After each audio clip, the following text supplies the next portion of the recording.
I'm going to fail you, Jamie. But genetically speaking, I cannot believe, one, my dad was the fastest sperm and I was the fastest sperm.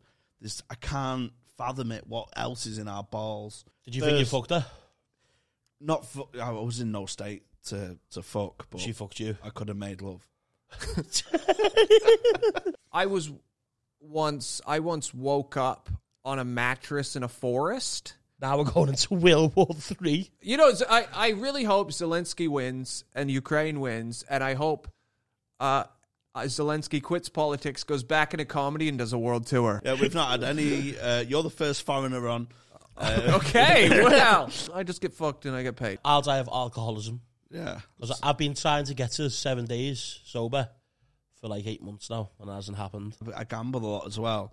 But the difference of gambling is it's a problem and a solution, because you can gamble your way out of trouble, and that's my logic. Right. I'll always be able to. What's your game? What's your game? Anything. I've bet on virtual cockroach racing before. Just the mention of this woman's vagina, her ancient vagina, sparked off fury. Her husband just stood up and started screaming. It's like, why did you say that about my wife? What's happening, everyone? Thanks for downloading Hot Water's Green Room podcast. Before we kick off with today's fantastic episode, I just want to let you know how you can support the podcast. You can join up as a YouTube member at Hot Water Comedy on YouTube. Sign up to be a podcast member for £3 a month. You get early access to the public episodes and a bonus episode each week. Not only that, you'll get access to all of the podcasts that are coming on the Hot Water Podcast Community channel. It's going to be the place to come for podcasts in the Northwest. Hope you enjoy the episode. Thank you. Hot Water's Green Room.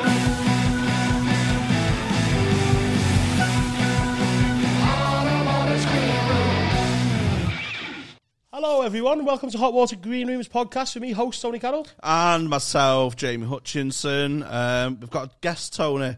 We have got a guest. Wonderful comedian and podcaster and father, which I let him know about. I mean, most people are, why are you saying it like that? Well, did it sound sarcastic? No, it's not sarcastic. Sarcastic and place. Father. Yeah. Bobby Mair's with us. Hello. Hello, Yes. Bobby. Thanks for coming down, mate. Yeah, it's great. Yeah, I am a father, and it was either stay at home all day with my wife and kid or drive to Liverpool for this, and I chose this. Yeah, well, you're welcome. Good excuse. We met a couple of weeks ago at the Frog and Bucket. We did? And it was only when you have a very brief meeting with someone. Yeah. And there's a glint in each other's eye, and I might have done the look. I might have done the, we could be friends. And you just become friends straight away. I think it was, I had seen clips of you online and I complimented you. I think that's what you liked. You say it was a common bond. I think you liked that I liked you. Oh, of course, yeah. But I think if I would have been cold with you, you wouldn't even talk to me. Oh, yeah, I would have called you a cunt.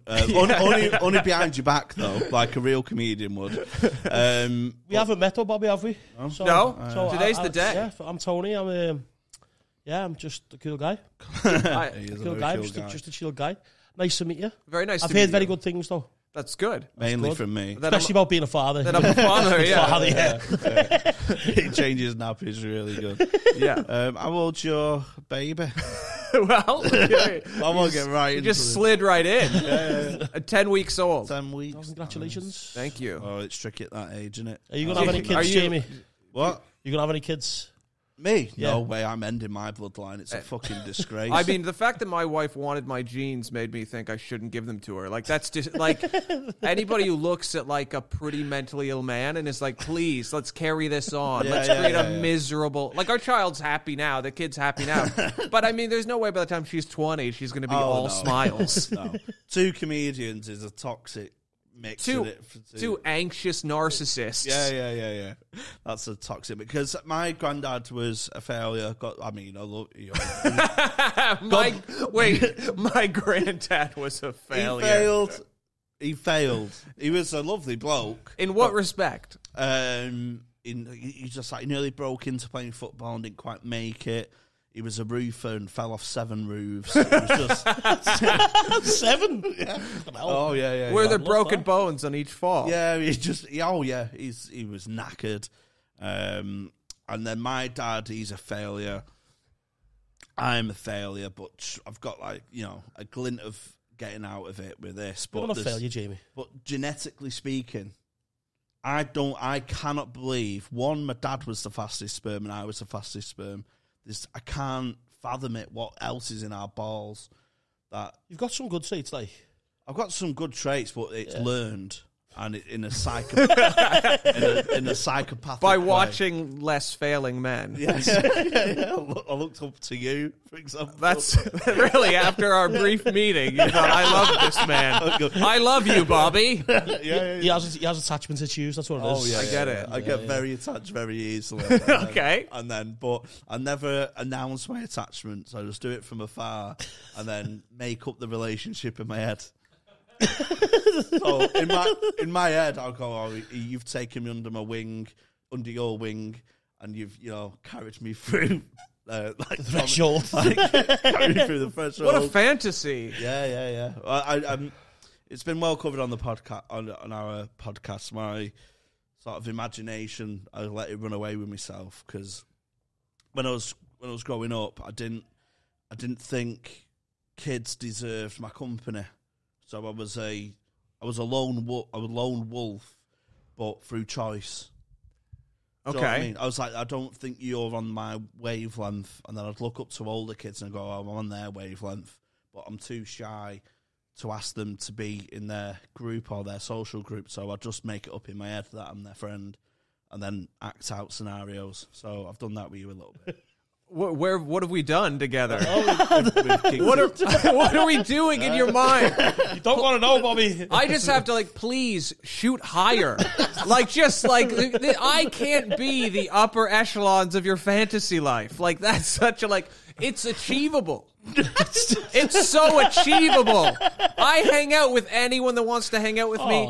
I call. Do you know what a lot of my day is? Walking my dog and calling 10 people, and the 10th person picks up. And I know that 9 people have looked at their phone, saw my name, and thought, not today. And I still call them the next week in the hopes they'll pick up. And it's sad. And then also you do that, and the 10th person is never the person you actually wanted to talk to. They're at the bottom of the list. That's going in the fantasy playbook. One, I could ignore Bobby Mair. That's in the fantasy playbook now.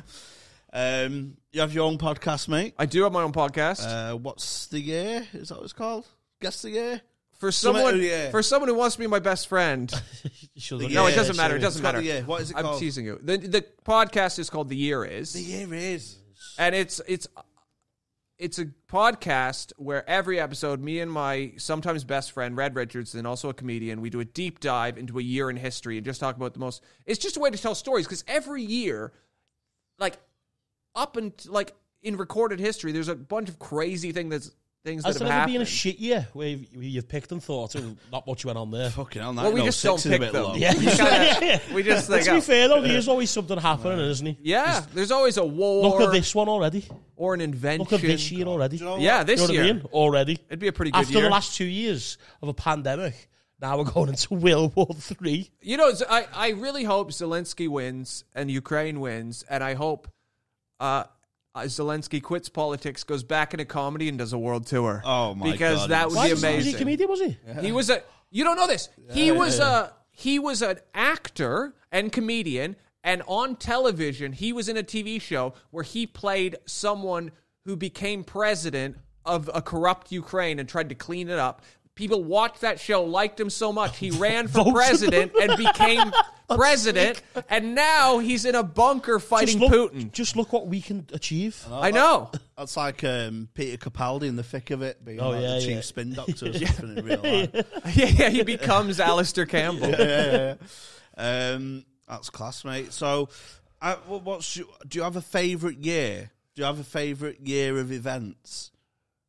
A year of events. I liked... Because you mix it with, you've done 1655 or Yeah. I go. Oh, do you go like right back? We go all way around. Back. Yeah. One of my favorite things. I might get the year wrong here because I can't remember every fact. I think it was 1547 when Henry VIII died, and then his son King Edward, I believe, took over, and he banned boiling people alive. Oh, the fucking I know. snowflake. This woke generation. Jesus Christ.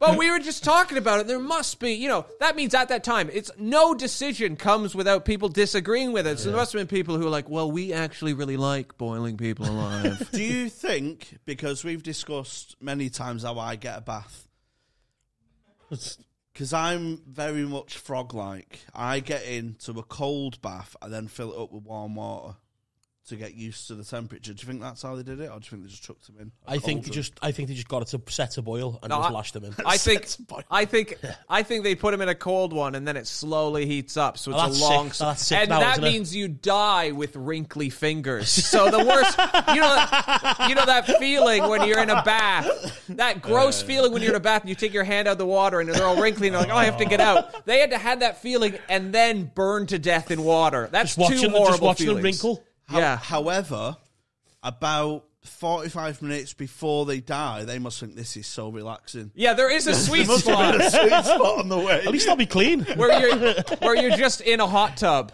Like there must be 10 minutes where you're like, wow. You know what? In a couple 100 years, people are going to pay a lot of money for this. This is amazing. I love the feeling I'm having right now. And then, it tips into torture again. One thing I don't think they did, a modern trend I don't like, right, is people... Equality. Yeah, we've not had any... you're the first foreigner on. Okay, wow. I don't like it when people blame the year for something. It happened a lot in 2016 when a couple of celebrities died. No, thanks 2016, or thanks 2022. Do you know what I mean? Yeah, like the year's mad. Like the year is an entity and it's a bit kooky. I hate that trend now because that wouldn't have happened. Yeah, it was that year, wasn't it, when all the celebrities died and they were like... Yeah, 2016. 2016, was it? Yeah. And the people were like going, oh, thank you. I hate that. People are thick, though, like every year celebrities die. I know. It just depends if some of them are favourites or not. I know, and in 1547, people were getting fucking boiled alive. They go, thanks, 1547. Cheers. Thanks a lot, 1939. The war. Yeah. What? Wait. What? Yeah. Sorry. I hate to break it to you. You should get onto that. 1939 will be a good one. Yeah. You should pick, I reckon, in one of your episodes of the podcast, you should pick a future year and try and predict what happened. Ooh. Okay. That's a good one, isn't it? See? You know what I mean? That's just a pretty face. I like that. Yeah, thank you. Can we do that? We can't rob his podcast. Let's do it now. What can happen in the year 20... I have no suggestions to help this podcast because it's good. Do you think in 2050 will any of us will still be alive? I hope I'm still alive. I'll only be like 60. I'll die of alcoholism. Yeah. Because I've been trying to get to 7 days sober for like 8 months now, and it hasn't happened. Really? Yeah. I had to quit drinking about 7 years ago. Really, yeah? 6 years. I don't know the... Did they get out of hand? Oh, yeah. I kept blacking out and almost dying. I black out a lot. Yeah. See, no, I don't. I don't get pissed. I think it's because I'm fat. Oh, yeah. Yeah. So it takes ages, you know what I mean? No, I get it. I'm happy that I was such a bad drunk I had to quit. Because there's people who it's bad, but it doesn't ruin their life. It's more of a slow, like for me, I was, I would just, the end was, please don't use this as the clip, is all I'll say. This could be in the episode. I've told this story before, but I was robbed by prostitutes. That's happened to me, Dad. I didn't expect you to say that. I do get robbed by them weekly, but I do get something off them. There wasn't even anything sexual that they just, drugged me and then made me put my debit card in a machine and I entered my PIN and they stole thousands of pounds from me. Oh my God. But then the bank did give it back to me, including the money I'd taken out to buy the prostitute. So it came out even. Win-win. But then my girlfriend, who's now my wife, was like, you're not keeping that money. And I had to buy her a bike. That's about a bike. Yeah, well, and a lot of other things. I black out a lot. So one time I blacked out. We went out for Halloween, and I think this is why we got away with it, because we was dressed like zombies or whatever. Yeah. We got on drinking loads. It was on MDMA, and so my friend drove 40 minutes to my house, parked his car, and he was staying at my house, for the night out. Yeah. So then we'd go on the night out, and he'd stay at mine. Anyway, this happens to me all the time. I have a sip of a drink.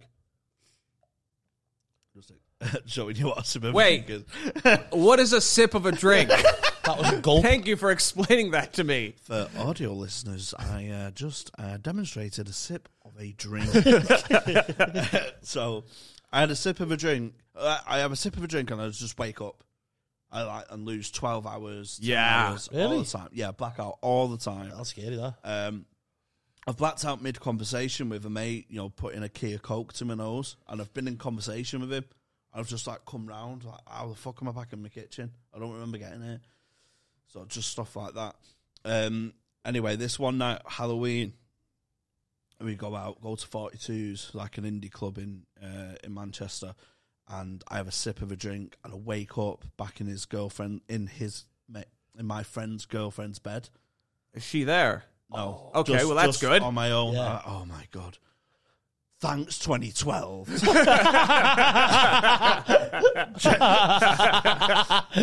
That's called a callback. Dragged myself out of bed, and luckily my mate and his girlfriend were on the couch and laughing. So Yeah. I was we've come back together, and he just thrown me in. But in that... Did you think you fucked her? I was in no state to fuck, but She fucked you. I could have made love. You could have slapped a soft penis against a woman's thigh. Yeah. I could have sniffed her hair and wiped me stiffy on her back. Yeah. Wow. Christ. So I just wake up and I'm like that to me, mate. How are we here? Because we're a 40-minute drive from my house away. So what happened was we went back to my house. We broke into my own house.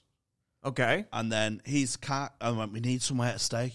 And but we're in the house, we're staying. But in our minds, we're like, oh, we can't stay here. And he went, the car keys. And then the logic was, we'll just drive back to mine then. Now we've got nowhere to stay. But we had somewhere to stay. We was in the house we was meant to stay. And just doing 100 on the motorway back home and back to his and stuff like that. It was pretty fucking... That was one where I was Didn't like... that put you off? I had a good 5-6 days off it then. Yeah. So what was it a reoccurrence with that happening? Is that why you swear? Yeah, I once woke up on a mattress in a forest. On a steep, muddy Sounds hill. like my Mondays. And I was holding a tree branch so I didn't fall off the mattress. Oh, my God. And my last memory before being on the mattress was falling into a river. Oh. So I was just falling into water and drowning. And then I woke up on a mattress in the forest 10 hours later. I was at a festival. But Wow. And I didn't, that wasn't when I was maybe this isn't for me. I was that was fucking amazing. Yeah. This is so cool. Because Did you actually fall into a river? I was knee deep in water falling. Hell, I don't know what dangerous, happened. isn't it? I don't know. I have no idea how I got from river to mattress. Yeah. I felt like I had been beaten. I had this vague feeling like I had been attacked. My body just hurt. But I don't know if it was just because it wasn't a very good mattress. If it's because I had slept on. It wasn't. Listen, in its springs out of it. In its day, it was probably one of the best mattresses. But it was now in the middle of a forest on a steep, muddy hill with springs, pointing out of it. And I had slept on those springs, stabbing into me. So it wasn't. I don't know how I got from river to mattress. What a quote that is. So was it after that, or was it? No, it was the prostitutes that was being robbed. Was that the last one? And it was either my wife left or I reined it in. Yeah. Was it a party scene? Was it partying or was it at home and stuff like that? Was you drinking at home or I was always trying to make a party. You know, some people have drinking. I never had any drinking friends or friends I did coke with because no one ever wanted to hang out with me once I started the party. I wish I met you 5 years I wasn't. ago. It wasn't. I know. I would love to party with you. I was just. Well, it was like I was a one-man party on a mission to die. Fair enough. Yeah. I started because I still do. You know, don't click this, but I still do coke quite a bit. Wait, what? You? But not on nights out anymore. Yeah. Like, I'll go back to my house with a friend, and we'll do it. Do you in think the it's kitchen because and watch like old football? Did you used to do coke in a party scene? Because Yeah. I think you like grow out of it. Don't like not grow out of it, but you don't want to be around people. It's like paranoia thing, isn't it? Yeah. You want to have your own little space and your own friend and your own bag, But now and you want to talk shit in the kitchen. I realised how long I'd been doing coke for, because years ago it was like, oh, we should be in a band together. And now when I go back to a cafe, it's hey, we should start a podcast. I was like, oh my God, the generations are slipping. That's how this happened. That's how this happened. We were in Jamie's kitchen. But I still had like great times. Like I remember once I did mushrooms, and then this random Russian lady just came up to me in a park and put headphones in my ears and played the song "Nude" by Radiohead. And it was like the happiest I've ever felt. Like mushrooms mixed with that song was incredible. And then this girl was really attractive, and I was really attracted to her, but nothing happened. And then, I mean, she probably just said hello to me. I was just in my own mind. Oh, yeah. And then for months after that, every day I would sit in my apartment with my then girlfriend, and I just listen to the song "Nude" on repeat over and over. And she'd be like, "You really like that song?" And in my mind, I'm like, I just want to feel what I felt in the park with the Russian lady. I had a moment like that on MDMA where we nearly flooded my mate's house because I was just in awe of taps. Joe, with like, I just touched this and water comes out, and I just felt at one with like nature from my mate's kitchen, and I was like, putting my hand through the water, and I was like, I was just, That's the lowest bar for nature I've ever heard. You could have went outside where there's grass, and you're like, no, my nature is this tap. You could have slept on a mattress in the forest. I was just letting it go through my fingers. I was like, you can't catch it and stuff like that. I was just obsessed with it, and but. Yeah, I've never had that feeling with a tap since. So I've been, but I remember distinctly, like a week after that moment of when when I'm making a brew and stuff, just giving it a bit of it, and I still do now. Every time I turn the tap on, I sort of do that a little bit at home. And you remember that moment, just because it felt like in my heightened state, felt like I was going through nature. I was going through the water. I was going through oxygen. I was going through our survival with so much ease. Do you know what I mean? Yeah.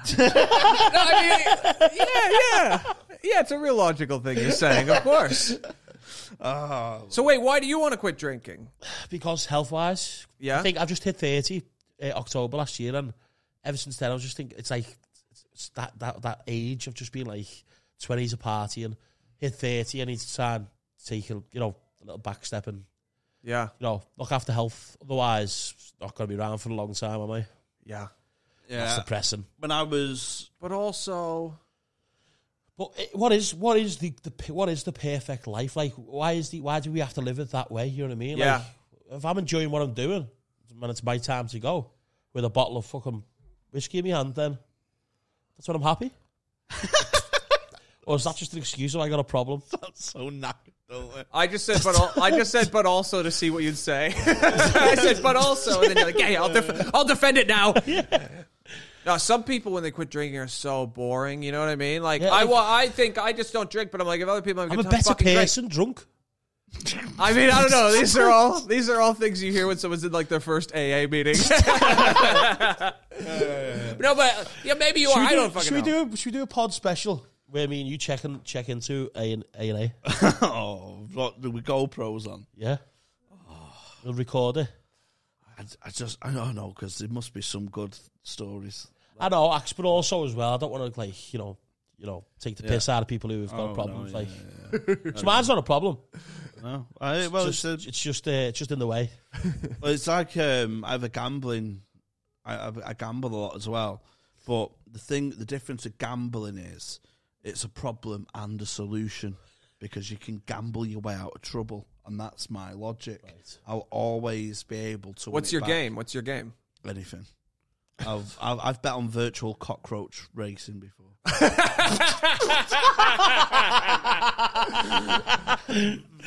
that a thing? Yeah, virtual cockroaches. I can't wait to Here's play that. the thing is, if you do lose all your money at some point in your life through virtual cockroach racing, your son will be like, my father was a failure. And then they're like, what do you mean? Your dad's a successful comedian. Oh, no, it looked that way. On the surface, what you don't know is we owned a nice house. It was great. We had a nice house. We had a pool. And we had to sell it all because of virtual cockroach racing. What? He spent his life savings on virtual... My mother left him because of virtual cockroach racing. Oh, it's great, man. Because you're in the real... Did you win? No, I've never won. I was picked this fucking divvy cockroach, but you know the roulette machines in bookies? Yeah. Yeah. So it's like touchscreen games, and there's a virtual cockroach game on it. Oh, is there? It's fucking hell, it's good. You know, like I play the face card derby? Yeah. When I'm shuffling, it took me back to that. So they just like one go at a time? Yeah. So we mentioned this on a member exclusive episode. Hot Water Green Room membership, £3 a month. Thank you. I used to make my own games up. Okay. So I used to invent my own games. So I had a game called the Face Card Derby. Yeah. So you're playing cards. Yeah. But I used to treat them as horses and race them across my grand's living room. So like shuffle them along, and whichever one hit the skirting board first was the winner of the race. But there was a strict system where aces were the best horses, the thoroughbreds, kings, queens. So the twos were donkeys, basically. And I'd act out a season in a day, and my granddad would do virtual bets with me and stuff. That's good. He got you in. Yeah. Oh, yeah. I was hooked. I was forced to learn horse racing from at 8 years old, because it was if I just pointed and went, oh, I like that name, it was kind of, what do you mean you like that name? Really frowned upon. You read the form and see the form line at a very early age. So it's like solving a puzzle, winning a horse race. So I did that, but with playing cards. So I made my own horse racing world, but with cards. So I'd act out a season in a day. So I'd have races where, this is the 6 to 9 handicap. So only cards rated between 6 and 9 can enter. And it culminated in the face card derby. I feel like right now, you know when someone tells you a story about their dreams? And you're like, why is this guy telling me about his dreams? Do you know about horse racing? I don't know anything. So it's 16 cards. No, I think I get it. I get it. Yeah, I get it. Shuffle them along. And the way I shuffled them along, it was, one would go shooting off, and one would stay, and if it flipped over, that means the horses fell. But you was in charge of that decision, wasn't you? Yeah, but I did it neutrally. I just shuffle, and you just, you catch a digit with a king of spades and it flies off. But if you wanted a certain one to win, you could make it win. You could, but I'm straight as a die. You wouldn't affect the outcome of the race intentionally. All I am is my honor. It's my game. I'm head of it. Why would I? That's a good Tinder bio. Why would I? That's what. If I had a Tinder bio, I'd put all I am as my honor and just a picture of me winking. You said, wait. I feel like we're far enough in. You said cockroach. That is the name of my tour. It is the name. Oh my of God. That's a good. I'm gonna just segue in there. Yeah. I'm doing on 18th of March in this room. In this very room, and I saw Bobby live doing a set a couple of weeks ago, and he's absolutely fantastic. And I'm not just saying that because you want me to be your best friend. I want to be number 11 on your call. You can be number 11, baby. Have you got, what's it about, Bobby? It's not about. It's just like an out. Just like an out. I called it cockroach because I was going to tell like harrowing things from my life that were quite sad and make them really funny, and then about how I had survived them. But then the pandemic happened. I was like, nobody wants to hear any of that shit. No. So I just wrote like it's just a good hour of stand up. It's a good broad term. Do you have that one? Because we're still like coming up the ranks, for want of a better phrase. So we've not done a tour as such, but do you find you've got to come up with a title and then the show? I don't think anyone. Maybe, I don't know. I've never really done the kind of shows. Some people will write like a long story. Yeah. I'm more like an American kind of stand-up comedy where it's just like a collection of bits. Yeah. And the title is I've made that mistake before in the past because I've done our shows before years ago for Hot Water. And I called it Game of Tones, because my name is Tony, and the Game of Thrones. And it was just a picture of me on the Iron Throne. The poster it's epic. That's quite cool. It's one of the best pieces of artwork I've ever seen. Unbelievable. That's amazing. Really good. But because I thought that was funny. Yeah. Then I'd come up with the title of the show. And then I thought, I've got to try and write material because otherwise, you know what I mean? So the bio on it said something like Tony Carroll's trying to make his way up through the rankings of comedy, and he's the real king. And like king of comedy. Yeah, but I was thinking, do I have to like write like stuff like towards this show? You know, but then no, I just done what you done. You just do an hour of stand up. Yeah, and you call it what you want. I have such like an ADD mind. I can't like. If I sit down and be like, I want to write jokes about this one subject, I will write jokes about everything except that subject. Yeah. I can't stay on a theme for an hour. It bores me. I had another one as well, my first one. Did you see that one? Tony Carroll just wants to be loved. Romantic one, just wants to be loved, and it was just like... That's quite sweet. It was nice. It was just, I think I was just... Yeah. That's what we're all saying, Binty. Yeah. We all want love. That's what I just want to be friends with Bobby Mair. That's what I'm naming my You're there. You're there already. I just want to make it to 7 days. Well, we could... Yeah. You can call me. You can call me every day for 7 days. We'll talk about... there we go. We can do that. We've got such low bars of the three of them. It started out with wanting to be loved. I realised that we got no chance. So now it's friends with Bobby Mair. You're already there. I never feel like I have enough friends. Oh, thank you, mate. Cheers. So when does the show? When does the tour start then? It starts this weekend. In Corsham on Friday. And then Bristol Saturday, and then more and more, and then, it's in. I don't know when we're releasing this, so it's at the Frog and Bucket on the 13th of March. That's true. And Hot Water on the 18th of March, so get tickets, bobbymair.net. We will be there as well. Me and Jamie are going to come down as well. Yeah, going to come down and see Bobby's support. Show. Have you got any plans? Have I asked you this about doing any shows, any hour shows? Because it's quite daunting, isn't it? I think I've done an hour. I've done an hour before. You know, Gulliver's Face. I'd love to see an hour from you because you're so funny. Yeah. I met. Because I watched your just podcast clips. That's how I found out who you were. And your stories, I'd love, because I saw your act, I'd love to see more of that. You're so funny. And a lot of the stories I do on podcasts, I've never done it transformed into stand-up. Yeah, because some of those ones you told me, I've said, how have you ever done this on stage? It's just hilarious. Great. And it's, so there is a bank of material there as well that won't maybe affect my club set and stuff. Do you think sometimes on podcasts, though, you use some of this stuff that you could... So it's a bit of a waste for material. No, not really, because there's always something to talk about. And some stories, a lot of stories, people say that's a great story you should do on stage, but there's so much context attached to the story, it wouldn't fit. It wouldn't work as an independent bit. It fits in with a podcast conversation. As opposed to a stand-up bit. Yes, you know what I mean. So I've had things happen to me before that I've tried to work on stage, and it's like I can't. Because in the pub it kills, do you know what I mean? Yeah. And then... Because you told me a story and it bombed on stage, didn't it? When he told me, I had tears in my eyes. I was crying with laughter. Yeah. But it bombed on stage. I did it on stage and it died so hard, I could hear the electricity go through the light bulbs. So everything stopped. What was the story? So have you told her? I don't want to make you repeat something. No, it's fine. No, it's fine. No, I went on junior blind date as a kid. How old? 8 or 9. I asked Wait, this, they're hooking children up? I asked this, that was my response. That is disgusting. Whatever pedophile started junior blind date should be fucking locked Bobby, in that was my dick cut off. exact response. That's fucking disgusting. Plus, the date was with a 13-year-old girl as well, so there's a bit of an age. Ugh. Wait, so was this filmed for something? Let's hope not. I think someone might have had a camera at the back. But it was on Joe Pontin's holiday camp.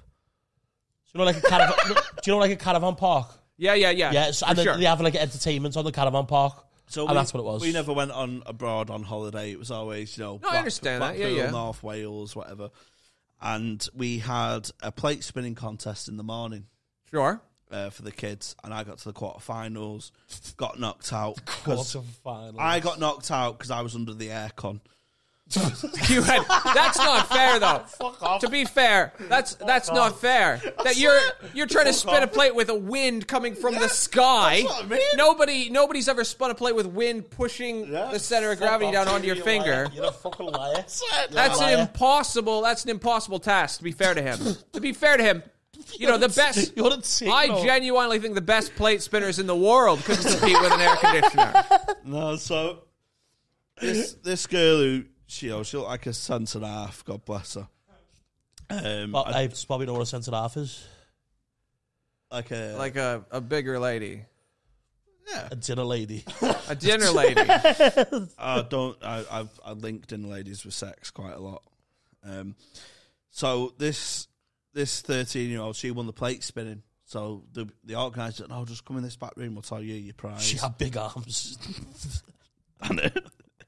And she weren't going to let a plate drop. She never had a. So in the evening, we had a junior blind date contest. Sure.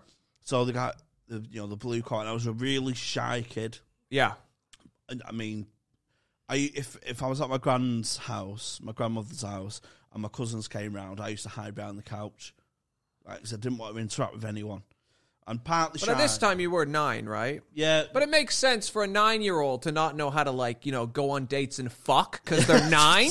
Like, it makes sense that at 9 you weren't like, man, I just know how to date.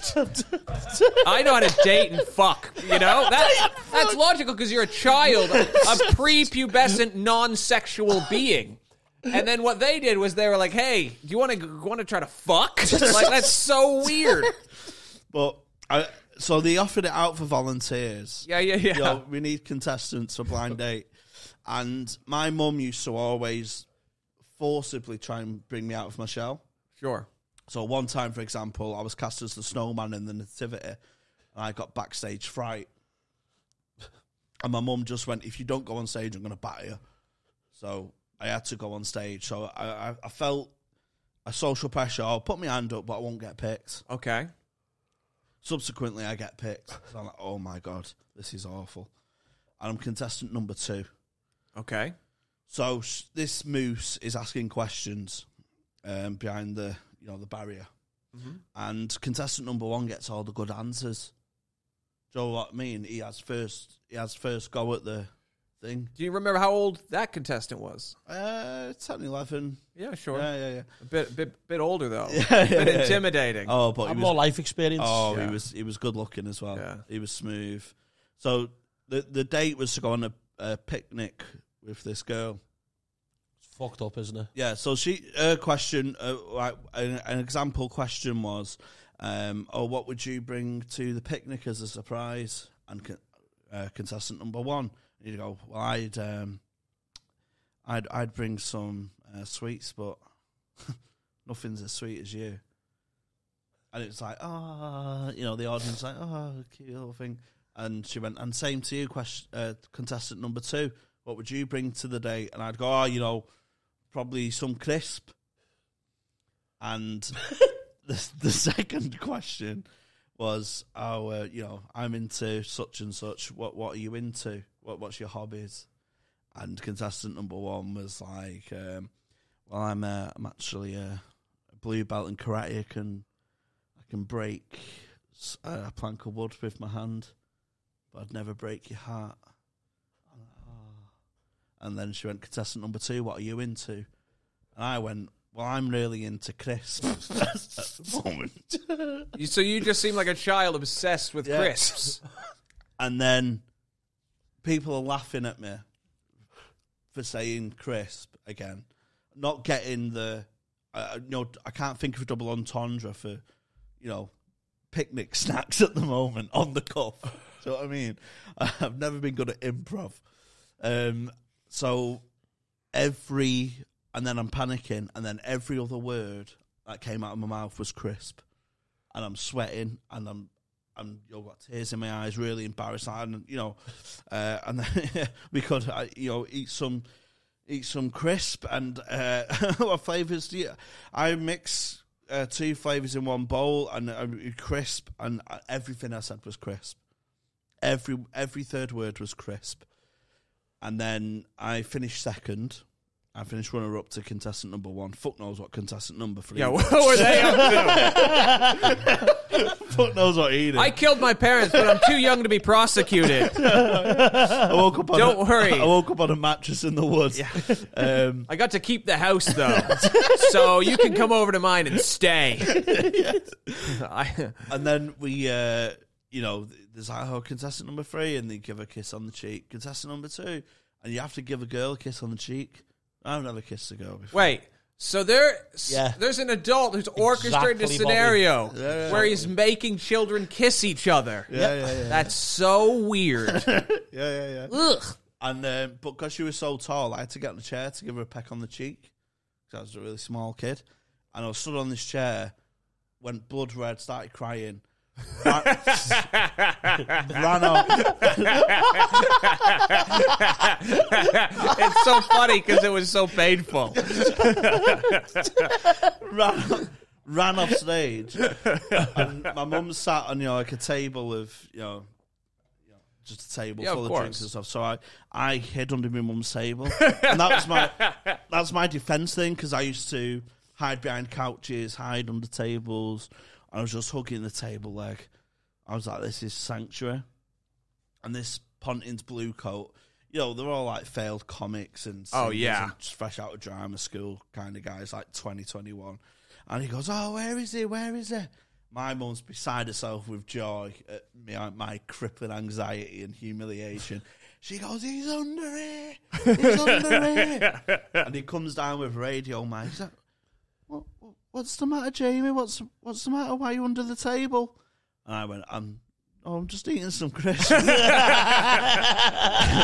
So I told this story to my friend, who's a comic as well, because we was doing a writing session.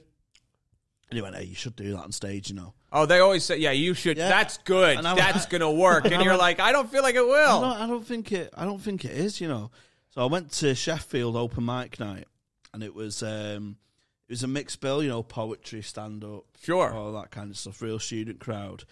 And I went down as a practical joke. I did a poem as my friend, so I pretended to be him, and then did a poem describing his shit life.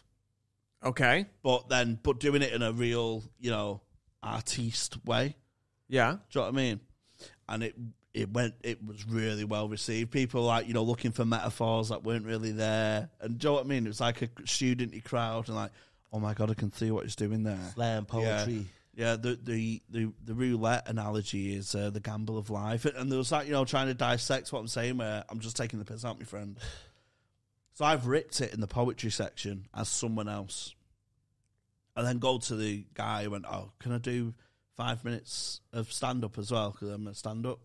But this audience had now already seen you do a poem. They've already seen me do a poem. Well, I mean, you set yourself up badly there, because you went and done really alternative comedy. Yeah. And then you're like, now I'm going to tell you a story. Of course it's going to bomb. Oh, maybe the story is good. Yeah, it is. And then I went and did the crisp story. Yeah. And I went, I'm just eating crisp. And the world stopped. Like, when you hear ice going into a glass, that stopped. Like the telly almost muted itself. The electricity was running through the light bulb, and I could feel one bead of sweat. And I've never experienced silence get quieter. And I just solemnly got the mic stand, put the mic back in, and walked out the venue. I didn't even say bye.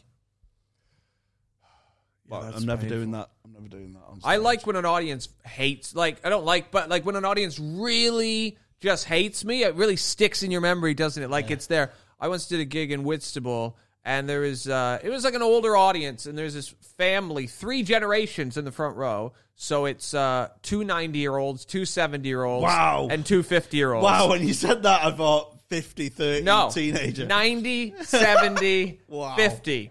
So, it was, for how old, that was the general age of the audience, but I was kind of getting them on side, and then one of the 70-year-olds, the woman, she piped up and said, I could just hear her from stage, she said, "This is terrible." And I was like, "Excuse me? I thought I was doing all right." She's like, "No, it's terrible." I was like, "Oh, well, what did you do for a living before you retired?" And she's like, "I never worked a day in my life." And all I said was, "Oh, you must have had some good puss back in the day." I mean, to not work a day in your life, you must have been good to, like, that's, you know, if you're going to say, "I've never worked a day in my life," you're kind of saying, like, "I just get fucked and I get paid." You know, like, come on. So I'm as puss because I've done these gigs to, like, you know, like Lincolnshire and stuff where it's 50s, 60s.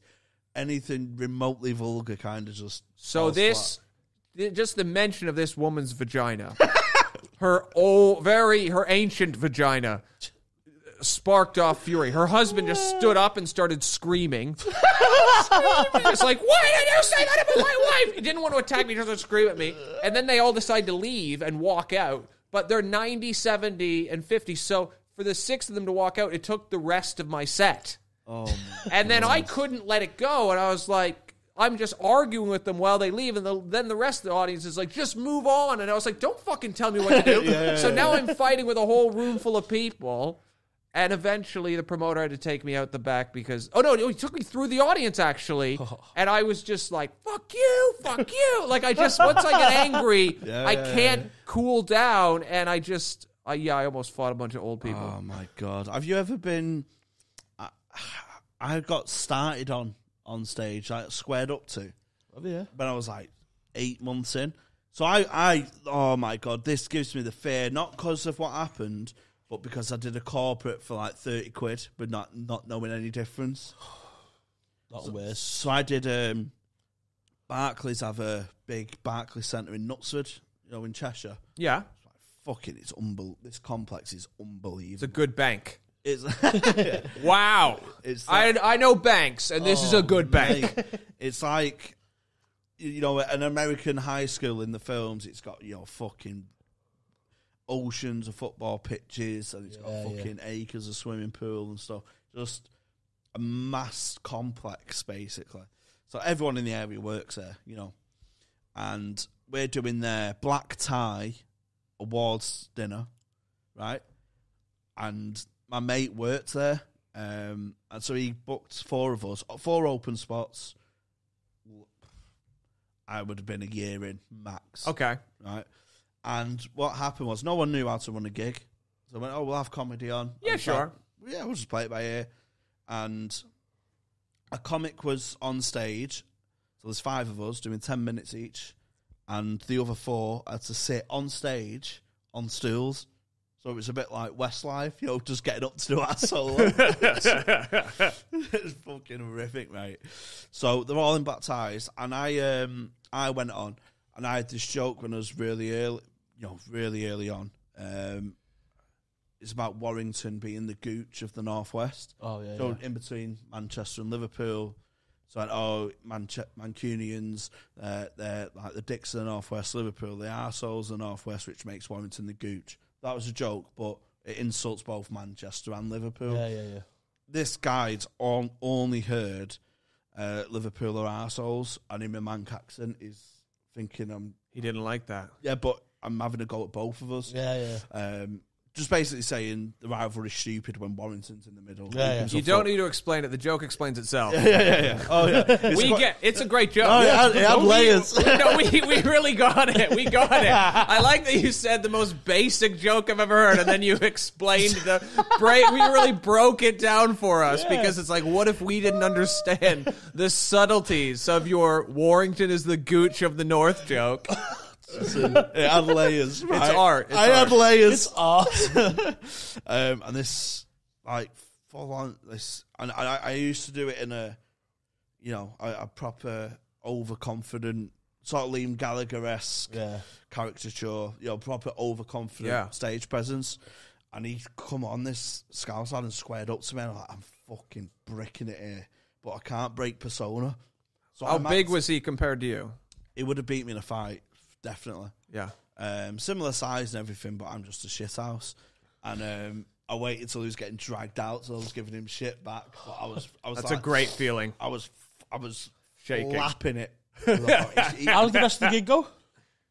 It did all right because he was clearly being a dickhead and misheard the joke. Because it's quite a complicated setup and punchline with nuance. Rick Carr, Polish Rick. Yeah. And so one of the guys who was doing the gig, Polish Rick, he was a bouncer as his day job. Right. So he just got up off his stool like fucking Brian McFadden from Westlife and just went, fuck off. He said, "You're the fucking gooch," and he pushed him. Have you had any? Because you obviously famously never died. I've never ever had a bad gig.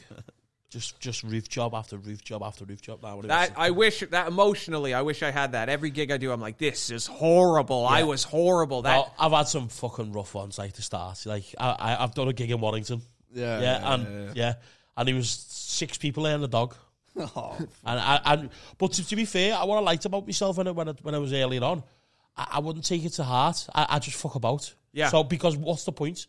Because if I'm writing stuff and I'm going on stage, and I want to get feedback from it, you can't with that kind of crowd. The promoters had you off. To be honest, sold you the dream. But then I learned a few years later after meeting a few more professional comics.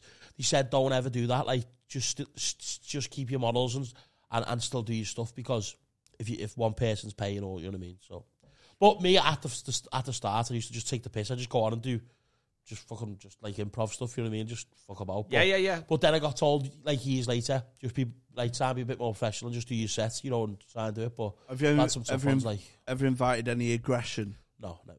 Never had any. I just glass someone. If someone called to me, we just kind of kicking off on us. I'm the kind of person I just grab my pints and put over the head. I've been attacked. Oh really? Yeah. I was doing it was in Toronto, and I was a couple years in, and I did a joke about a call center. I think I just said like, "Oh yeah, I used to work at a call center," and then I said some joke where I was like, I jerked off at work because it was so that I had a moment of joy or something. It wasn't even a good joke. Like I'm not like, but then somebody dropped their glass, and I thought, oh, that's weird. They dropped their glass, and then he started walking towards the toilet, which was right beside the stage, because that's where you put a stage, And I thought he was going to the toilet, and he just walked on the stage and started punching me in the face. Really? And it was so unexpected. So then I just went from like doing okay to this rough crowd to just being punched in the face. And I didn't know. I was just sitting there going, why am I being punched in the face? Like, what is... And you're not ready... you're not... Yeah. He was smaller than me, but it was just so sudden. You've not said anything... Too offensive? No. To the line, or... So then eventually, after about 5 punches, I turned my head because I didn't want him to hit the moneymaker. And he starts hitting, like, my neck. No one ever tells you it really hurts to get punched in the neck. Like, it's horrible. So he's hit me in the neck. And then I see one of my friends running to stage. So I think, okay, only like 3 more neck punches. Yeah. And it took a while. No, the audience did nothing, actually. And after the fight, they said, "Do you want to keep performing?" I said, these people didn't defend me. I'm not going to make them happy. But so my friend takes him away. He gets the pub, let him leave, so they didn't call the police or anything. And I was at a loss for why I'd been attacked. And then a couple weeks later, one of his friends told the guy who ran the gig that he attacked me because he used to work at a call center and didn't like me disparaging call centers. So he was defending the honor of call centers by punching me in the face 10 times. Absolute drone. Because that's what they do working in call centers. Because I've got mates who, and we kind of turn our nose up at them. Joe, when you start out on a team, and all it is with a call center is you try and get one over them. And you're a team of people, and then one of these people, they'll be your mate, they'll be your mate, they'll be your mate, they'll be your mate. Oh, I'm going for team leader. And they change. And that's what they like. That's what they like. They go above and they go, it's like going from Labour to Tory and you see it. they think they're a key cog, and they're not. And that's why there's a lot of people. One of the things in Tory Britain is they convince these fucking dickheads who are on 23 grand a year that they're in the higher tax bracket, and they're like, oh, you're aspirational, you're a go-getter. It's a great feeling, though. Oh, People, God.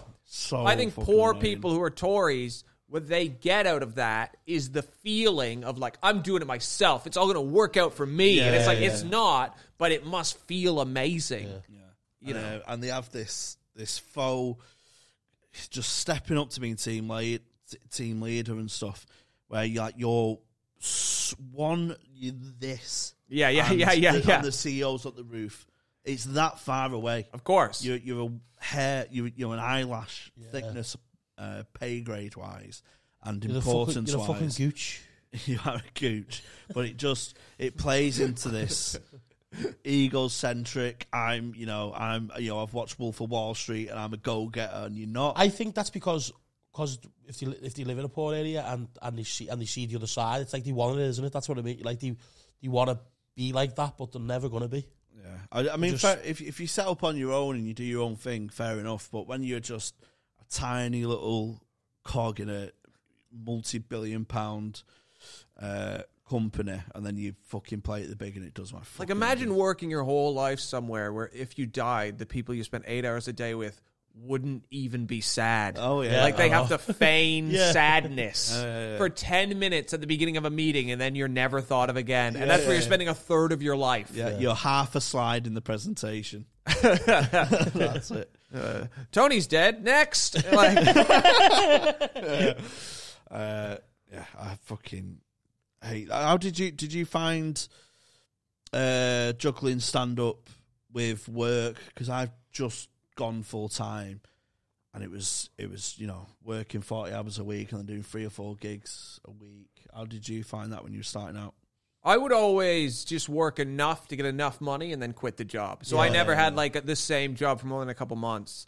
I was a medical lab rat for like 2 years. Really? Yeah, I'd just go in on weekends. Oh my God, no I'd way. take some pills. I'd sleep in bunk beds with a bunch of lazy losers, and then we'd give blood. And there were like, it was a good time. That's so good. Did you have any weird side effects or anything like that? No, a woman I had a one-night stand with who was like going bankrupt, and she was 40 and I was like 20. I was like her rock bottom. I had told her to do them. Then she did one, and she her heart stopped, and they had to bring her back to life. But I was doing like ones for like cholesterol medication. She did one for some really dangerous. How much are you getting paid for that? I'd make a couple grand for a weekend, for 2 weekends. Oh, get on that. That's not bad. I don't consider myself full time yet. I consider myself unemployed who does stand up on the side at the moment. These Gotta get designations, I don't think it makes a difference. Like, yeah, because I was speaking to someone before, and I think maybe you need that kind of, you need to get sacked, or you need to, you know what I mean? Yeah. You need that as a bit of a catalyst. I never got I consciously never got a comfortable job because I kind of noticed that people who had good jobs would never really take the plunge and try really hard at comedy, because why would you? You have a nice way to get money that's comfortable. Yeah. And like getting money in comedy at the beginning is like takes so long and it's hard. Yeah. And so and you see like these qualified doctors come to it. Don't stand up, right? Your skills are better elsewhere. I know. Seriously. I had to follow someone who was like a brain cancer researcher, and I was like, and she had done well, and I was like, don't laugh at her. We don't need more comedians. We need more brain cancer researchers. Like, discourage this woman from doing well in comedy. Yeah, There's no way she should quit her brain cancer research to come and talk about like her relationship with her dad. Piece of shit. Yeah, we all have dads. We all find it awkward to talk to them. Fuck off and fucking solve brain cancer. We don't have the ability to solve cancer. Yeah. Fucking hell. Fuck's sake, that's great. Sweet, mate. Should we call that a P-cast? Just before, though, make sure you go and see Bobby on his tour. If there's any dates around the Northwest, make sure you get your tickets. Yeah. We're going to be at this one. Me and Jamie are going to come down and watch Bobby in the Hot Water one. Yeah. And I'm looking forward to the show, mate. Fantastic. Where can they find you on socials? My name is Bobby Mair. There's so that's pretty much every one of them. Yeah, that's where they find me. Sweet. He has a child. Don't. I have a child. I don't drink. Just make sure it doesn't go on blind date. Yeah. I'm actually starting my own show. It's a children's blind date thing. And what's your podcast, mate? My podcast again is called The Year Is. Yeah, with a very funny Red Richardson. I'm at Jamie H Comedy on Twitter and Instagram. I'm at Tony Carroll 14 on both. Sweet. Sign up. Hot Waters Green Room membership, £3 a month. You get early access to episodes like this. Bonus episode each week, and it was going to be the place to be for podcasts in the Northwest as our community grows. We'll see you soon. Thank you. Thank you.